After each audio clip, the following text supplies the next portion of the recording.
pop cuando estás acostado, pero en lo que estás acostado estás pensando así tus ideas y se te viene de que mañana va a ser domingo y luego de ahí va a ser lunes y el lunes tenemos clases y el lunes yo no voy a ir. Bueno, sí voy a ir porque mi mamá me obliga, pero todo el mundo odia el lunes. ¿Por qué?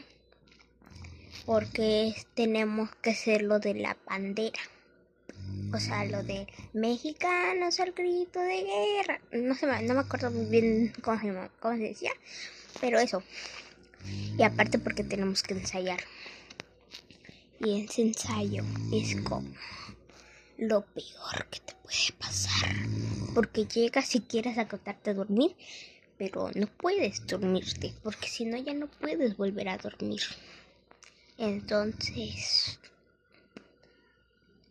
ya queremos que hayan vacaciones. Ya no queremos más clases.